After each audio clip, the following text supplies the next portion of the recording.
She wore vintage Dior and a smile that could freeze champagne. But Arthur Walker never saw the knife coming until it was already twisted in his back. They were the couple New York City worshipped. He was the Titan of Wall Street. She was the queen of the charity circuit. But when Vivian Walker walked out of the Pierre Hotel's ballroom at 11:58 p.m., she didn't just leave a party. She initiated a ghost protocol 5 years in the making. By sunrise, Arthur wouldn't just be single. He would be the poorest man in the zip code, framing a narrative of revenge so meticulous it makes the Count of Monte Cristo look like a rough draft. This isn't just a divorce, it's a demolition. Buckle up. The air inside the grand ballroom of the Pierre Hotel smelled of white truffles, desperation, and old money. It was the night of the Gilded Gala, the most exclusive event on the Manhattan social calendar, and Arthur Walker was holding court. At 48, Arthur was a man who took up space. He was the CEO of Walker Harkness, a private equity firm that specialized in distressed assets, a polite term for stripping vulnerable companies for parts. He wore a tuxedo that cost more than most people's cars, and his laugh was a booming baritone that signaled to everyone in earshot that he was the alpha in the room. On his arm was Vivian. If Arthur was the hammer, Vivian was the scalpel. She was 34, with hair the color of midnight, and eyes that were an unsettling shade of violet blue. Tonight she was wearing a blood-red gown that clung to her silhouette like a second skin. She was silent observant, nodding politely as a senator's wife droned on about her summer in the Hamptons. "You're quiet tonight, darling," Arthur murmured, leaning in to kiss her cheek. It was a performance, of course. Everything Arthur did was for an audience. Vivian turned to him. Her expression was unreadable, her skin porcelain perfect under the chandeliers. "Just reflecting, Arthur. It's a big night." "Huge." Arthur grinned, swirling his scotch. "The merger with O'Malley Corp goes through at 9:00 a.m. tomorrow. After that, I'll own half the logistics shipping on the East Coast. We're going to be untouchable, Viv." "Untouchable," she echoed. She reached out her fingers, brushing the lapel of his jacket. "I left a little something for you. A celebration gift." Arthur raised an eyebrow. "Oh, I thought we agreed no gifts until the deal signed." "It's small," she whispered, her voice like silk over gravel. "Check your inside pocket at midnight. Not a minute before." She leaned in closer, her lips brushing his ear. "Happy anniversary, Arthur. I hope it was worth it." Before he could process the odd phrasing was worth it. Past tense, she pulled away. "I need some air," she said. "The heat in here is stifling." Arthur watched her walk away. He watched the way the red dress moved, the way the crowd parted for her. He felt a surge of pride. That was his wife, his trophy. He checked his Patek Philippe watch. 11:45 p.m. He turned back to the senator, laughing at a joke he hadn't heard. He didn't know it yet, but he was watching a ghost walk out the door. At 11:59 p.m., the countdown to midnight began not for the new year, but for the gala's main toast. As the clock chimed 12, Arthur flushed with scotch, and victory reached into his tuxedo pocket. His fingers brushed against cold metal. He pulled it out. It was a single, heavy iron key. It looked archaic, rusted like something from a 19th century jail. Wrapped around it was a cocktail napkin. Arthur unfolded the napkin. The handwriting was unmistakably Vivian's, elegant, sharp, precise. "The vault is empty, Arthur, and so is the soul you sold to fill it. V." Arthur frowned. He looked around the room expecting to see her watching him laughing at the cryptic joke. But she was gone. A sudden cold dread pooled in his stomach. It wasn't the note. It was the key. He recognized it. It was the key to his private study in their penthouse at 432 Park Avenue, a room even the cleaning staff wasn't allowed to enter.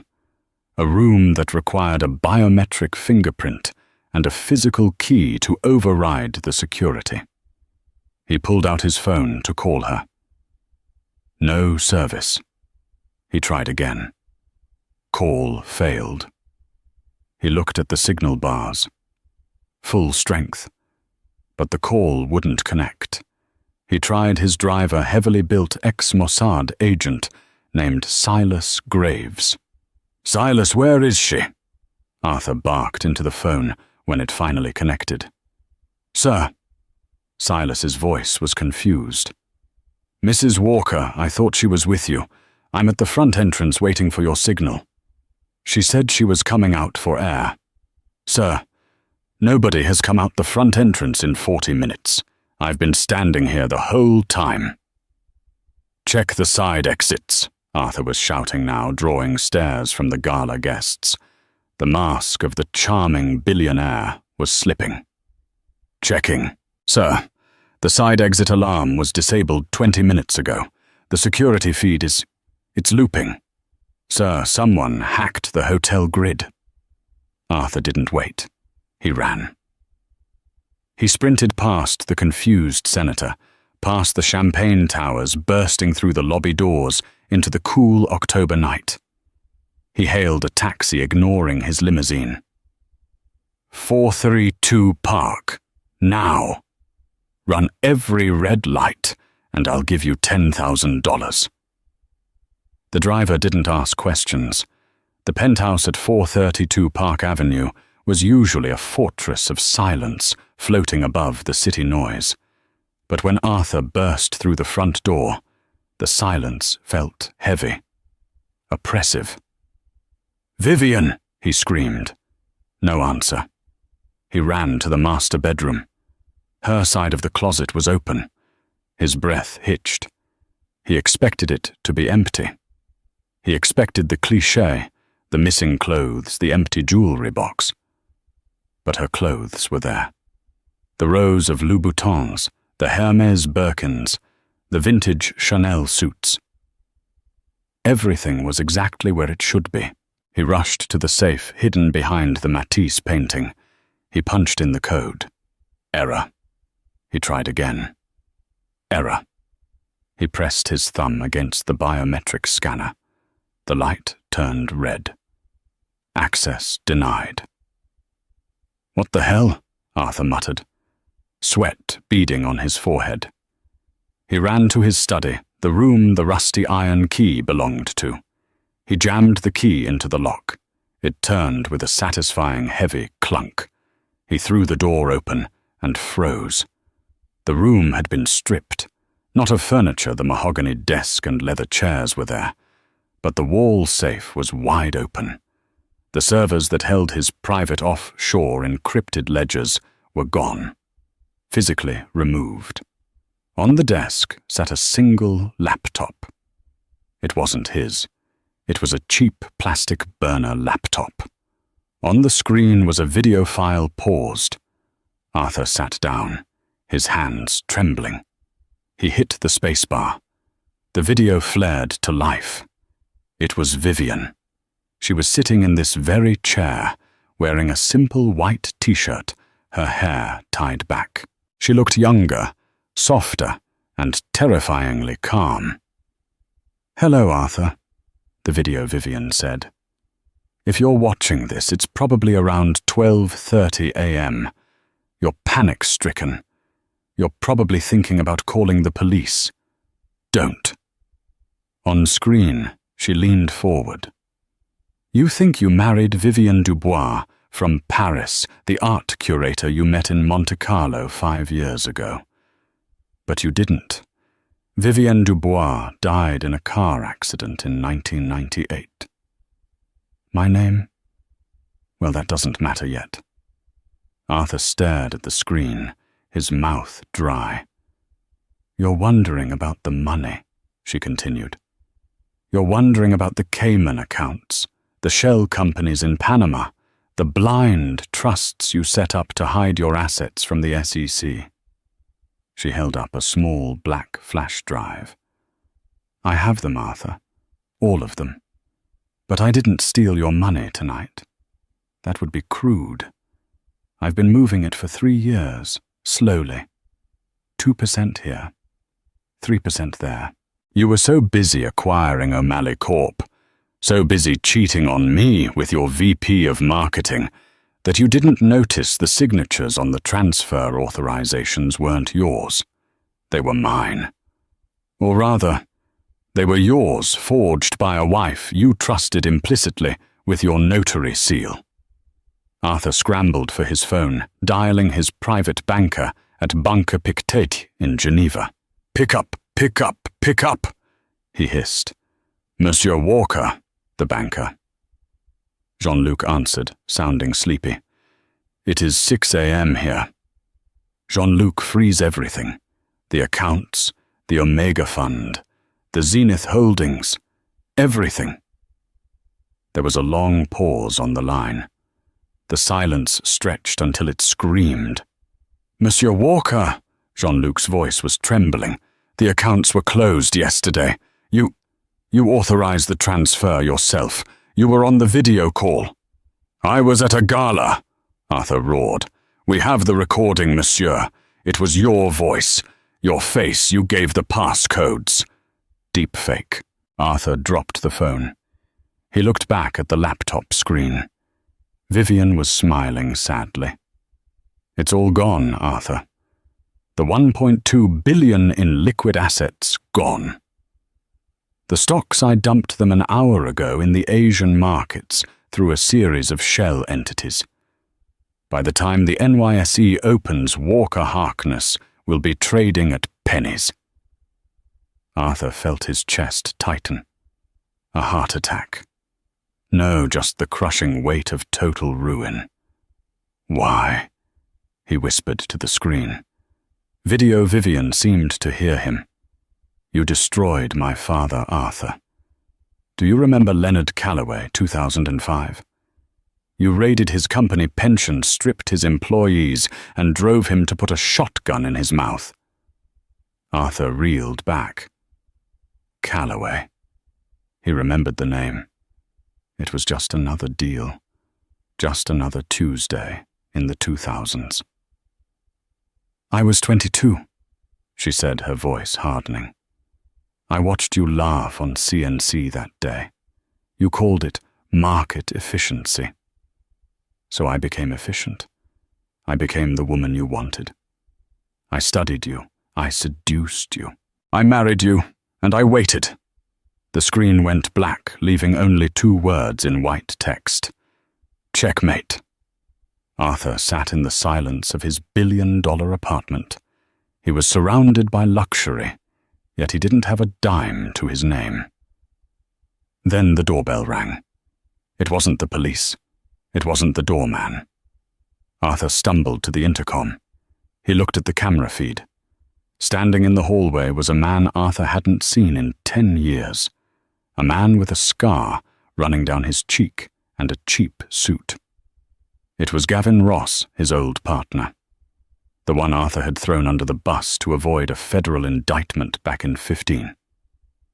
Gavin looked at the camera and smiled. He held up a piece of paper. It was an eviction notice. "Open up, Artie." Gavin's voice crackled through the speaker. "The new owner wants to inspect the property." Arthur slumped against the wall. She hadn't just taken his money. She had sold his debt. She had sold his mortgage. And she had sold it to the one man who wanted him dead. Gavin Ross didn't just walk into the penthouse. He invaded it. He strolled past the stunned Arthur Walker, running a hand over the imported Italian leather of the sofa. He looked like a wolf who had finally cornered a wounded deer. "You look terrible, Artie." Gavin sneered, picking up a crystal decanter of scotch and pouring himself a drink. Really? The stress lines, they age you. Arthur was still leaning against the wall, trying to process the shift in reality. How? He croaked. How do you have the deed? The mortgage was held by a private trust. The Valkyrie Trust, right? Gavin took a sip, savoring it. Yeah. Funny thing about that trust. It went up for auction on the private market at 100 a.m. this morning. Distressed asset sale. Seller wanted quick liquidity. I bought the note for 30 cents on the dollar. Gavin stepped closer, his voice dropping to a dangerous whisper. You know who the signatory was for the seller V. Walker. She didn't just steal your money, Arthur. She hand-delivered your life to the man she knew would burn it down. Arthur felt the blood drain from his face. It was a surgical strike. Vivian knew the history. She knew that 10 years ago, Arthur had pinned an SEC violation on Gavin to save his own skin, barring Gavin from trading for life. She knew Gavin had been waiting in the shadows, accumulating hatred and dirty money, just waiting for a crack in Arthur's armor. Get out, Arthur whispered, though the command lacked all its usual authority. No. Gavin laughed. He reached into his pocket and pulled out a phone. Security escort, Mr. Walker, off the premises. He's trespassing. 2 burly men in cheap suits. Gavin's personal muscle appeared in the doorway. They didn't handle Arthur with the deference he was used to. They grabbed him by the arms of his $5,000 tuxedo. Get your hands off me, Arthur shouted, struggling as they dragged him toward the elevator. I am Arthur Walker. I own this city. You own a tuxedo and a bad attitude, Gavin called out as the elevator doors slid shut. I'll send your socks to the shelter. The descent to the lobby was a blur of humiliation. When Arthur was shoved out the revolving doors of 432 Park Avenue, he stumbled onto the sidewalk. Flashbulbs blinded him. Vivian hadn't just tipped off Gavin. She had tipped off the press. Mr. Walker, is it true Walker Harkness is insolvent? Arthur. Look this way. Did your wife really leave the country with the pension funds? Are you going to prison? Arthur. He shielded his face, pushing through the wall of paparazzi. He reached for his phone to call his driver. Silas. Account suspended. He stared at the screen. His service provider had cut him off. His credit cards were linked to autopay accounts that were now empty. He patted his pockets. He had a money clip with perhaps $200 in cash and his ID. That was it. $200.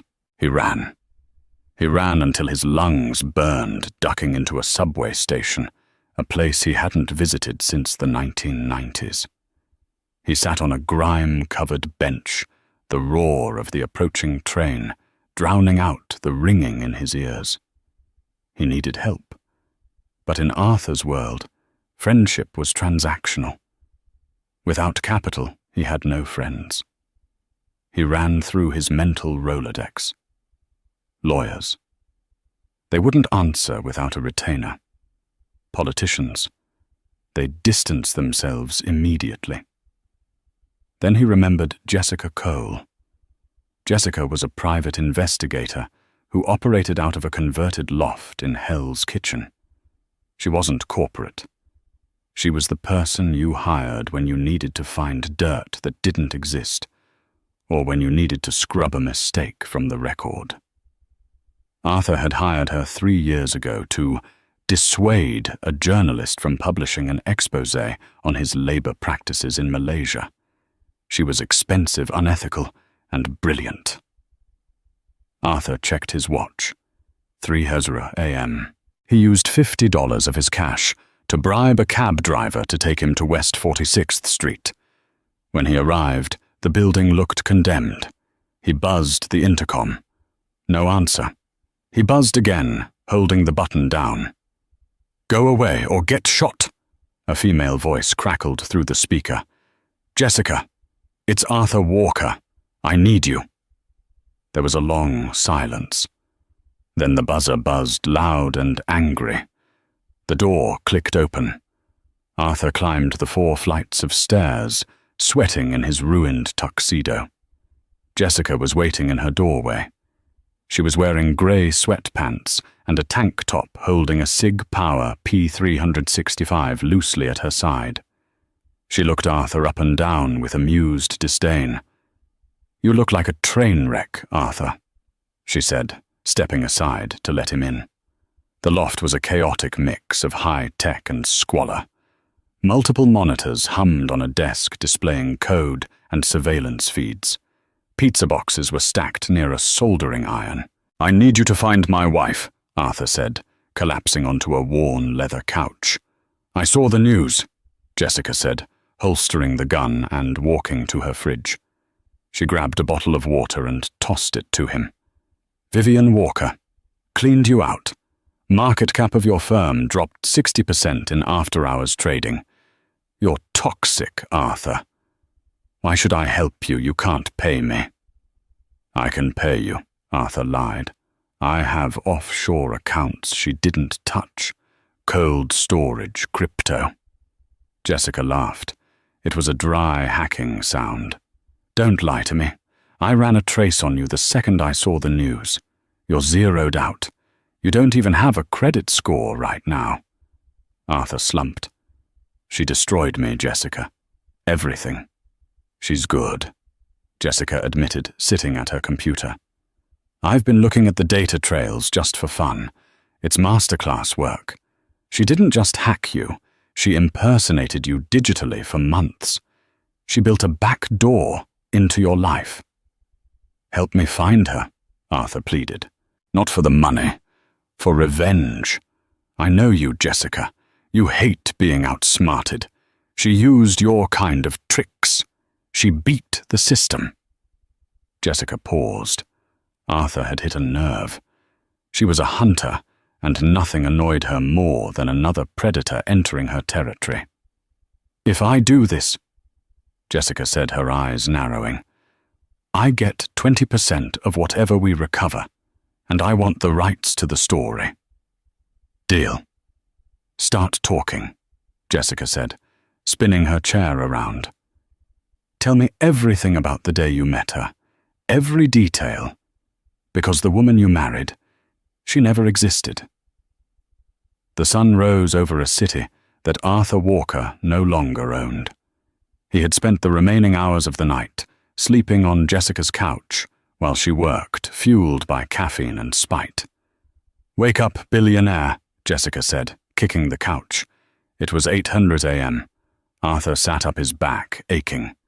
"Did you find her?" "No, but I found where she isn't," Jessica said, pointing to the monitors. On the screen was a grainy image from a security camera at JFK International Airport. It showed a woman with black hair wearing a red coat walking through the terminal. "That's her," Arthur said, pointing. "She fled." "Look closer." Jessica zoomed in. The woman walked with a slight limp. "Vivian doesn't limp." Arthur frowned. "Exactly.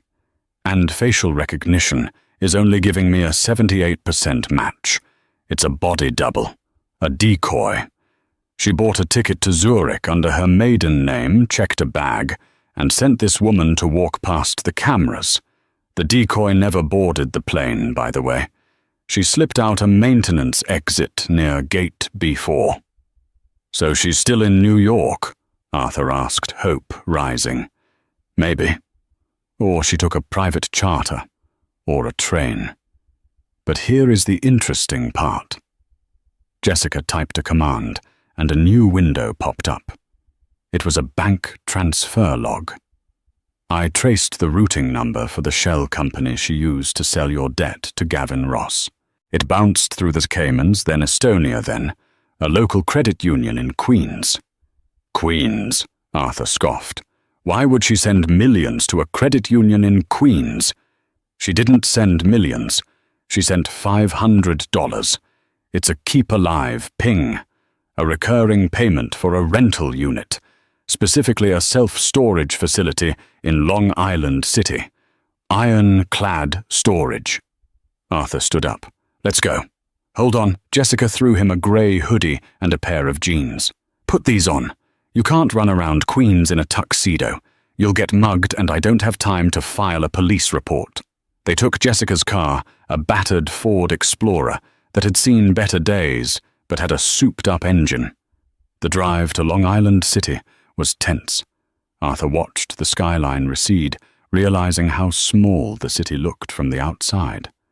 Ironclad storage was a depressing block of corrugated metal located under the roar of the elevated subway tracks. Jessica picked the lock on the front gate with practiced ease. Unit 404, Jessica whispered, checking her phone. Fitting. File not found. They walked down the dimly lit corridor. The smell of dust and damp concrete was overwhelming.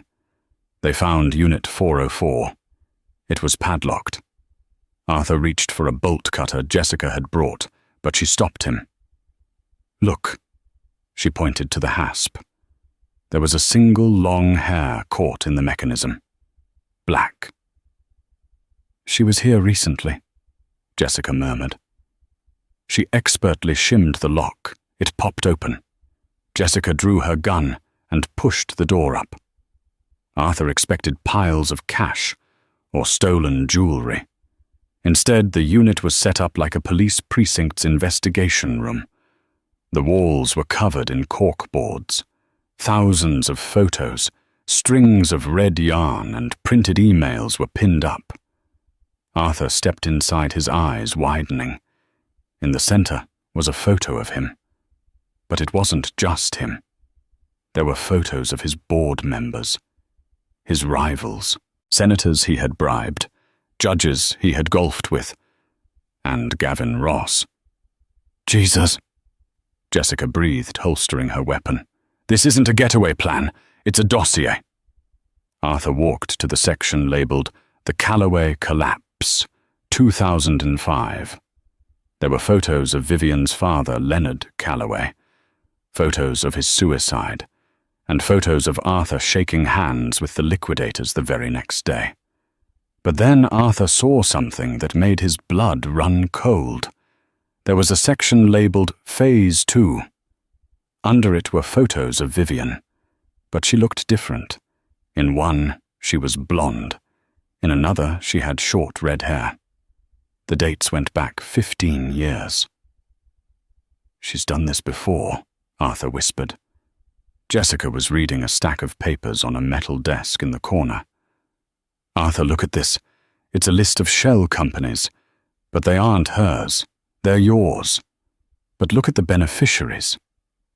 Arthur squinted at the papers, the beneficiaries of the funds she had stolen. They weren't her. The pension fund of Callaway Industries, the victims of the 2018 Walker layoffs, the Children's Hospital Oncology Wing. She didn't keep the money, Arthur said, his voice trembling. She gave it away. She redistributed it. Not all of it, Jessica said, picking up a black burner phone that was sitting alone in the center of the desk. She kept enough to fund Phase 2. Suddenly, the burner phone in Jessica's hand lit up. It vibrated against the metal desk with a terrifying buzz. Arthur and Jessica locked eyes. The caller ID read, Hubby. Jessica held the phone out to Arthur. Answer it. Arthur's hand shook as he took the device. He pressed the green button and held it to his ear. Vivian, he choked out. The voice on the other end was crystal clear. She wasn't on a plane. She wasn't in Zurich. The lack of background noise suggested she was in a soundproof room, or very, very close. Hello, Arthur, Vivian said. Her voice was warm, almost affectionate, which made it all the more terrifying. I see you found my little museum. Did you bring your new friend, the detective? I hope she's billing you hourly. You can't afford a flat rate anymore. Where are you? Arthur demanded, scanning the storage unit as if she were hiding in the shadows. I'm watching you, Arthur. I've always been watching you, she purred. But you're asking the wrong question. You shouldn't be asking where I am. You should be asking what happens at noon today. Arthur checked his watch.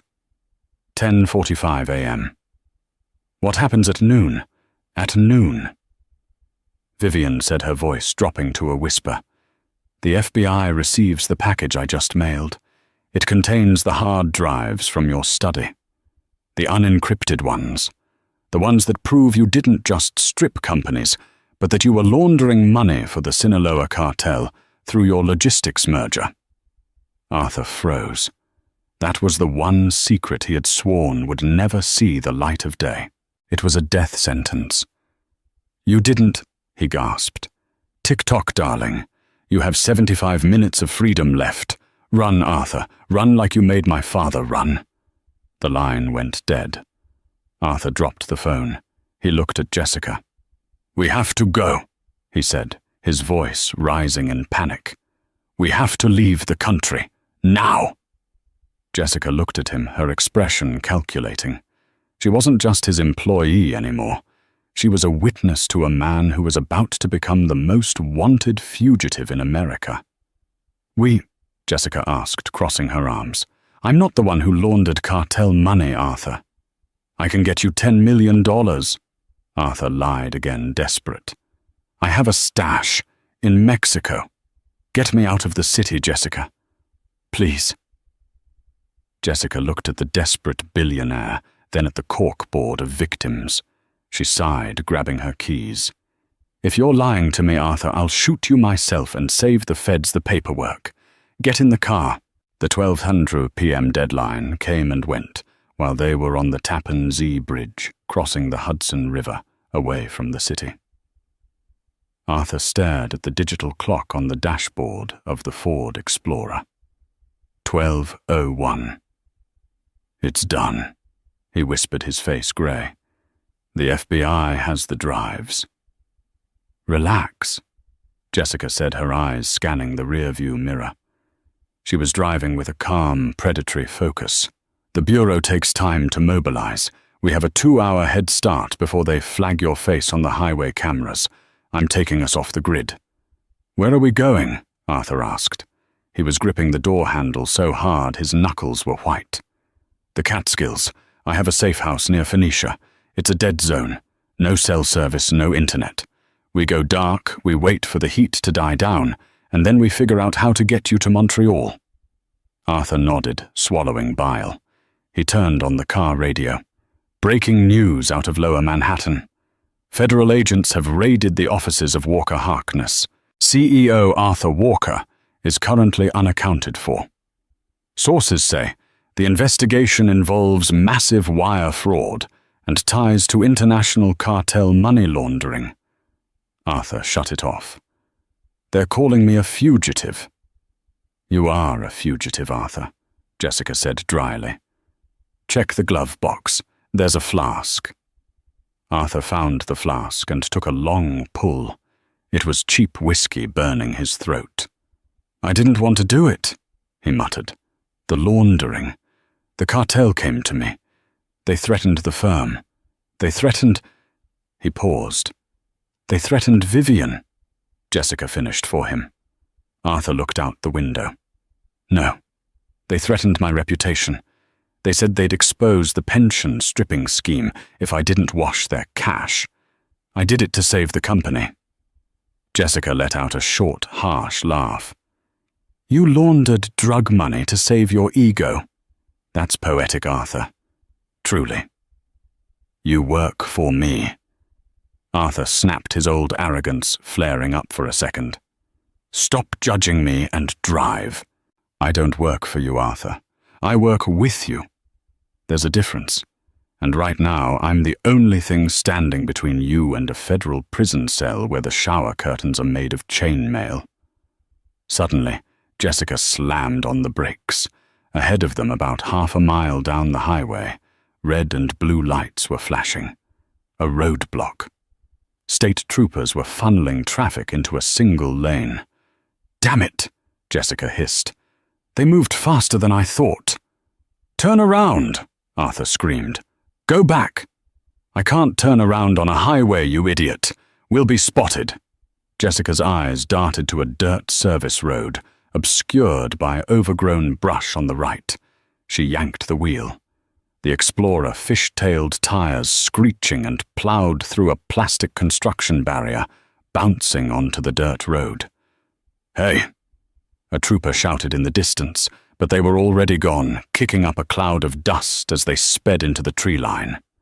The drive that followed was a bone-rattling nightmare. Jessica navigated old logging roads that weren't on any GPS. Branches whipped against the windshield. The sky turned a bruised purple as a storm rolled in. Arthur felt like a passenger in his own funeral procession. Every bump in the road reminded him of how far he had fallen. Yesterday he was drinking a $5,000 bottle of wine. Today he was covered in sweat, fleeing through the mud in a car that smelled of stale tobacco. "Why are you doing this, Jessica?" Arthur asked quietly, after an hour of silence. "You said you wanted 20%, but you know I don't have the money. You know the Mexico stash is a lie." Jessica glanced at him. The dashboard lights cast deep shadows on her face. "I know it's a lie, Arthur. You never keep money in Mexico. You keep it in Singapore." Arthur froze. "How do you know that I'm a PI? It's my job to know." She turned her attention back to the road. "I'm doing this because I hate the system, Arthur. I hate the feds. And honestly, I want to see how this story ends. It's not every day you get a front row seat to the fall of Rome."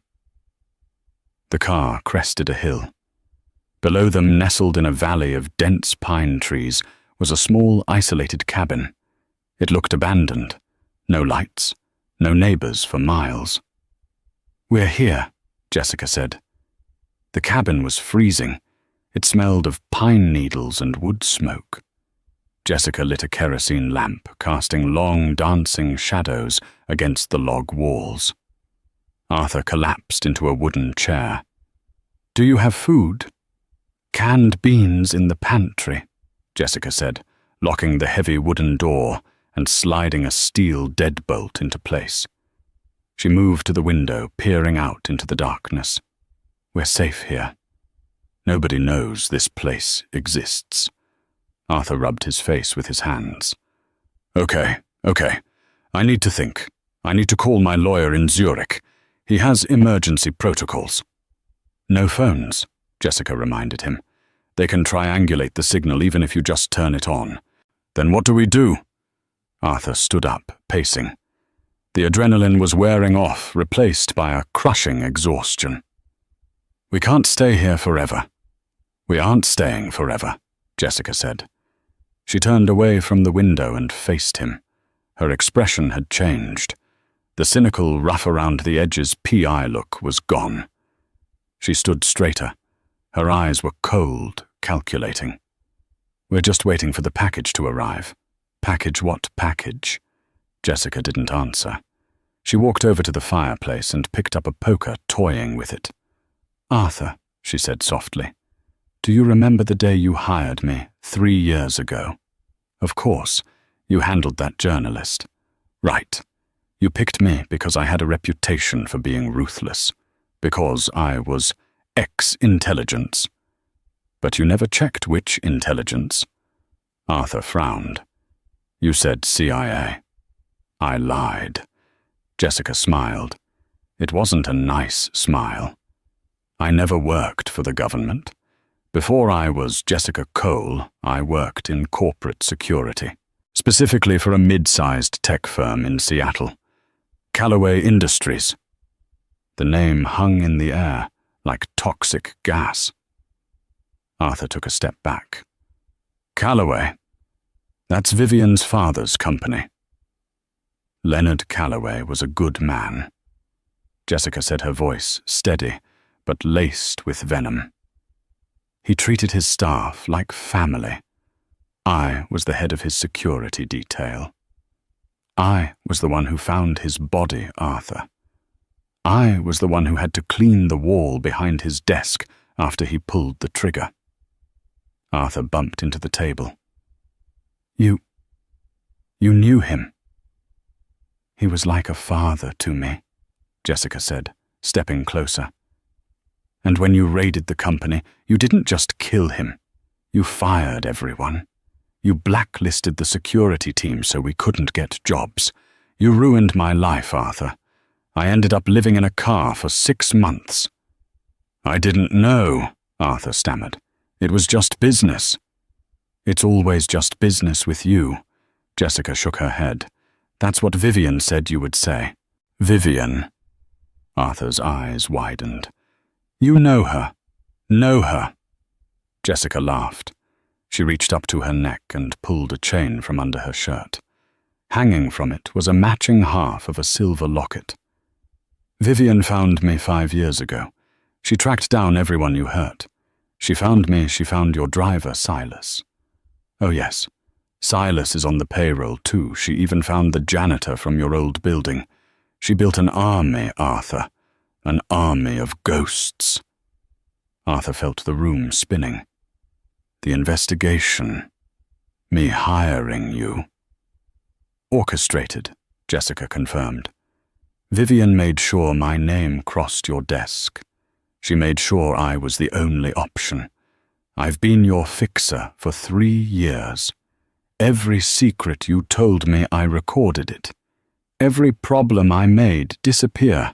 I just archived it. She pointed to the corner of the room. Why do you think I brought you here, Arthur, to save you? You said we were escaping. I lied.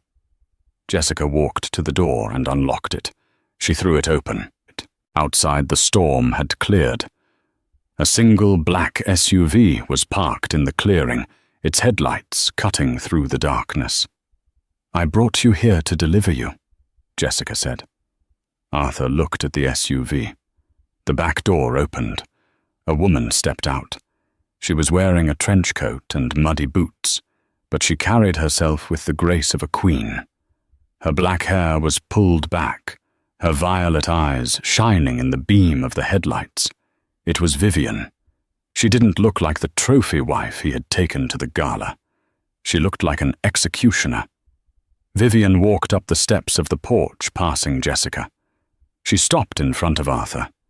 The smell of her perfume, jasmine and rain, filled his senses, a cruel reminder of the life he had lost 24 hours ago. "Hello, husband," Vivian said. "You," Arthur wheezed. "You planned this, all of it." "Since the day you put my father in the ground," Vivian replied calmly. She reached into her coat pocket. Arthur flinched, expecting a gun. Instead, she pulled out a single crisp $1 bill. She pressed it into Arthur's hand. "What is this?" Arthur stared at the bill. "Your net worth," Vivian said. "I liquidated everything. I paid off your debts, I paid the severance for your employees, and I donated the rest. This is what's left. $1. "You can't do this!" Arthur screamed, lunging at her. Jessica moved faster than a blink. She swept Arthur's legs, slamming him onto the wooden floor. She pressed her boot onto his chest, pinning him down. Vivian stood over him, looking down with absolute indifference. "I haven't even started, Arthur," Vivian said. "The FBI is on their way. They'll be here in 10 minutes. Jessica tipped them off an hour ago." "Why?" Arthur wept. "Why didn't you just kill me?" Vivian crouched down her face inches from his. "Because death is too easy," she whispered. "My father died. You don't get that luxury. You get to live, Arthur. You get to live in a cage knowing that you were beaten by the girl you thought was just a pretty accessory. You get to rot." She stood up and turned to Jessica. "Let's go." "No," Arthur shouted as Jessica lifted her boot. "Don't leave me here." Vivian and Jessica walked out the door, leaving it wide open to the cold night air. They got into the black SUV. Arthur scrambled to the doorway, watching the taillights fade into the woods. Then, in the distance, he heard the wail of sirens. They were coming.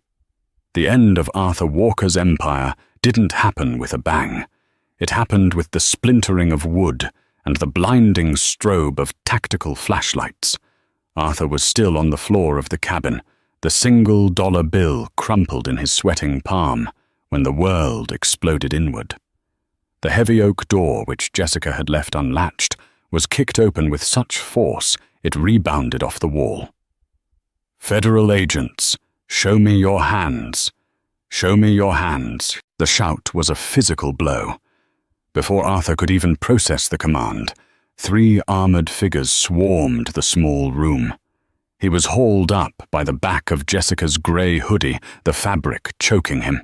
His face was slammed against the rough log wall, the impact tasting of dust and old varnish. "I'm Arthur Walker," he screamed the words, sounding pathetic even to his own ears. "I have rights. I want my attorney. You have the right to remain silent." An agent barked, wrenching Arthur's arms behind his back with agonizing force. The handcuffs clicked shut, cold, tight, and final. "We advise you to use it, Mr. Walker. You've done enough talking on tape." They dragged him out into the night. The clearing, which had been empty moments ago, was now a chaotic sea of red and blue strobes. The FBI had brought a convoy. Above the rhythmic thumping of a helicopter rotor beat against the air, a spotlight pinning Arthur to the muddy ground like an insect under glass. As they shoved him towards the back of an armored SUV, Arthur looked up. He desperately scanned the tree line, looking for the black car. Looking for her. But the woods were dark. Vivian was gone. The only thing she had left him was the $1 bill, which an evidence technician was now bagging into a plastic pouch. The processing center in Lower Manhattan was a hive of fluorescent lights and indifference. For 20 years, Arthur had walked through this city as a god. He had snapped his fingers and waiters appeared. He had frowned and stock prices dropped.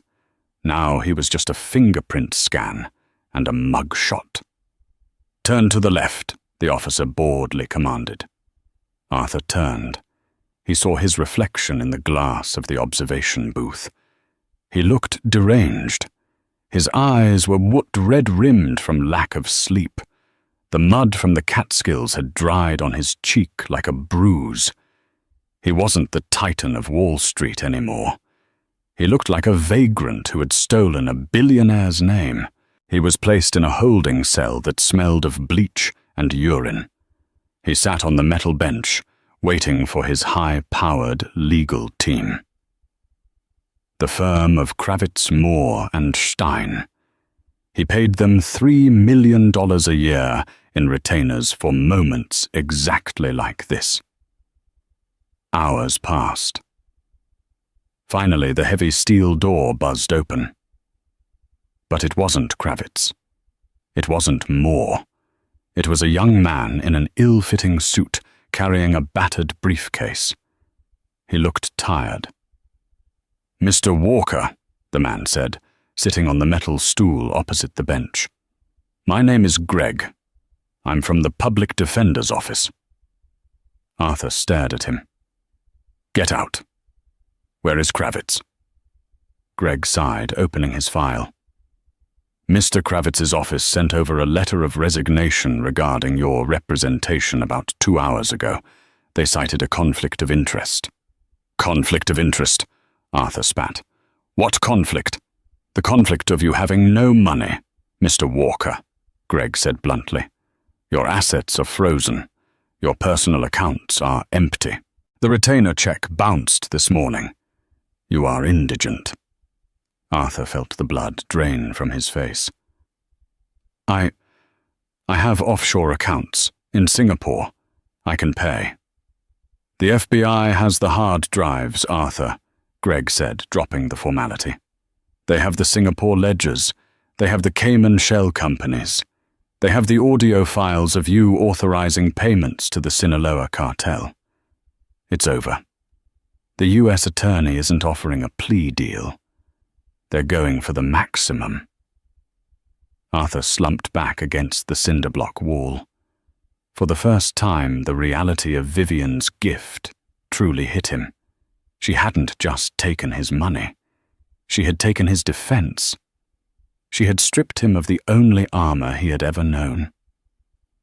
The trial was the media event of the decade. It lasted 3 weeks, but for Arthur, it felt like a lifetime of autopsies performed on his still-living body. Every day, the courtroom was packed. Arthur saw faces he recognized, former business partners, rivals, socialites he had entertained at the Hamptons. They weren't there to support him. They were there to watch the show. They looked at him with a mixture of disgust and terrified fascination, like they were watching a plane crash.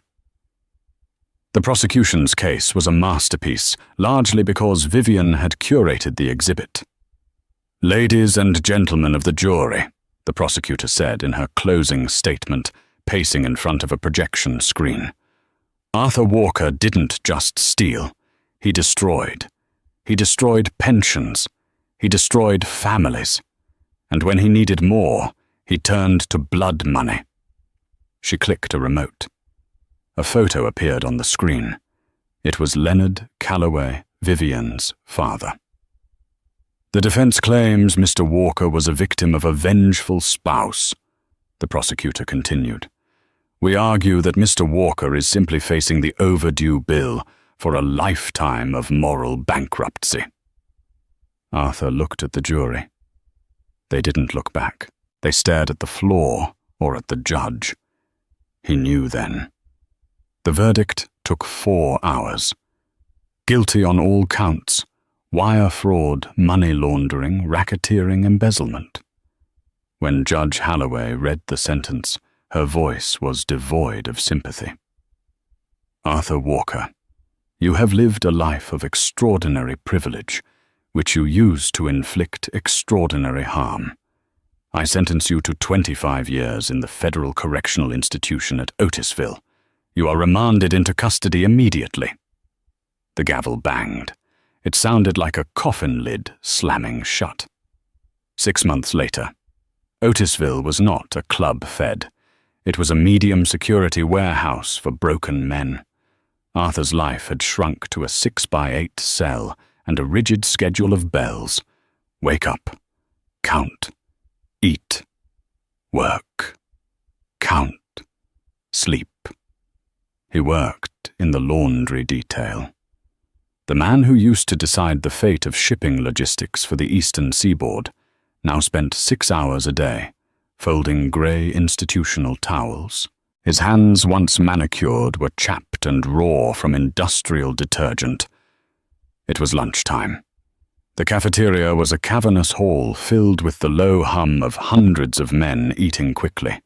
The air smelled of boiled cabbage and aggression. Arthur sat alone at the end of a long metal table. He had learned quickly to make himself small, to not make eye contact, to be a ghost. "Mind if I sit here, Artie?" Arthur flinched. A metal tray clattered down opposite him. It was Miller, a hulking man serving time for armed robbery. Miller liked to torment Arthur. He found the fall of a billionaire endlessly entertaining. "I'm eating," Arthur mumbled, staring at his plastic fork. "You're moping," Miller corrected. He reached into his jumpsuit pocket. "I got something for you. Thought you'd want to see the news from the outside world." He slid a folded, crinkled newspaper across the table. It was a week-old copy of the Wall Street Journal. "Page 4. Miller grinned. "You're famous again." Arthur didn't want to look, but the hunger for information for any connection to his old life was too strong. He unfolded the paper. His eyes scanned the page. His heart stopped. Mystery. Donor restores Calloway pensions. In a stunning turn of events, an anonymous trust has fully restored the pension funds of the 4,000 employees who lost their savings in the 2005 collapse of Callaway Industries. The donation, totaling nearly $420 million, included interest adjusted for inflation. The liquidators received the funds via a blind trust based in Zurich. The trust, known as the V-Note, released a brief statement: "Debts are not forgotten just because the debtor is gone." Arthur's breath hitched. He read on. In addition to the pensions, the trust made a $50 million donation to the St. Jude's Oncology Wing, specifically to fund a new pediatric ward named the Leonard Callaway Center. Arthur looked at the photo accompanying the article. It showed a group of elderly former employees crying and hugging outside the old factory gates. They were holding a banner that said, "Thank you, Vi." The caption read, "The Robin Hood of Wall Street mystery donor fixes the sins of Arthur Walker." "She gave it back," Arthur whispered. The realization hit him with the force of a physical blow. He had convinced himself she was just a thief, that she was greedy just like him, that she had stolen his $1 billion to live on a yacht and laugh at him. That narrative had kept him going, the anger, the belief that they were the same deep down. But she wasn't. She had burned his life to the ground, not to enrich herself, but to heal the wound he had created 20 years ago. She had used his own greed to fix his mistakes. Arthur looked at the grainy photo of the happy pensioners. A tear leaked out hot and humiliating, tracking through the grime on his face. "She won," he choked out. "What's that, Artie?" Miller asked, leaning in. "She won." Arthur sobbed, burying his face in his hands as the cafeteria buzzed on around him, indifferent to his ruin. The world was different here. The light was golden. The air smelled of lemon blossoms and sea salt, and the silence was heavy with peace not dread. Perched on the cliffs overlooking the Tyrrhenian Sea was the Villa Scarpia. It was a fortress of solitude, disguised as a paradise accessible only by a winding private road. On the terrace, Vivian sat with her legs tucked under her. She was wearing a simple white linen dress that caught the breeze. Her dark hair was cut into a sharp, chic bob, framing a face that no longer wore the mask of the dutiful wife. She was reading a book, but her eyes were on the horizon, where the sea met the sky in a perfect, unbroken line. Footsteps clicked on the stone tiles. Jessica Cole emerged from the villa's interior. She looked different too, tanned, relaxed, wearing designer sunglasses and carrying a tablet. "The transfer to the lawyer in New York is complete," Jessica said, pouring herself a glass of chilled limoncello. "Greg, the public defender. He just received a consulting fee of $200,000 from an anonymous source. He thinks it's a clerical error, but he's not complaining." Vivian smiled softly. "He did a good job. He tried his best with a hopeless case. He deserves a break." "And Silas?" Jessica asked, sitting down. "Silas is in Auckland. He bought a sheep farm. He sent photos. He looks bored, but safe." Jessica swiped on her tablet. "So that leaves us. The operational fund is sitting at $22 million. The villa is paid for. The identities are watertight. You did it, Viv. You actually did it. You balanced the books." Vivian took a sip of her drink. The tart sweetness of the lemon burst on her tongue. "The books are balanced," she agreed. "Arthur is paying his debt to society, and his money has paid his debt to the victims. So," Jessica leaned forward, a playful glint in her eyes, "retirement. We could spend the next 40 years drinking wine and watching the sunsets. It's a good life. Vivian looked at Jessica. Then she looked back at the sea. She thought about the rush, not the rush of stealing, but the rush of justice. The feeling of taking a man who thought he was a god and showing him he was just a man. She reached for a leather folder on the table and slid it across to Jessica. "I was doing some reading this morning," Vivian said. Jessica opened the folder. Inside was a dossier. Photographs, bank statements, surveillance logs. The target, Marcus Thorne, the CEO of Omnicorp, a man who was currently clear-cutting the Amazon rainforest and using paramilitaries to silence indigenous tribes. A man who had just bought a super yacht worth $300 million while his workers starved. "He's bigger than Arthur," Jessica noted, scanning the file. "More security, private army, political connections in 3 continents." "He is," Vivian agreed. "He thinks he's untouchable. He thinks the world is his playground to break." "And," Jessica looked up, grinning. Vivian stood up and walked to the stone balustrade. She looked down at the crashing waves hundreds of feet below. "And," Vivian said, her voice turning steel-hard, "I think his vault has a loose hinge." She turned back to Jessica, raising her glass. The sun caught the reflection in her violet eyes, showing the fire that still burned there. "Arthur was personal," Vivian said, "but this is purely business." Jessica stood up and clinked her glass against Vivian's. "To the next gilded cage," Jessica said. "To the demolition," Vivian replied. The camera pulls back, leaving the 2 women on the cliff edge, small figures against the vast, beautiful world, 2 storms waiting to make landfall. And that is the end of Arthur Walker. He spends his days folding towels in a cage, while the fortune he hoarded is finally doing the good he never intended.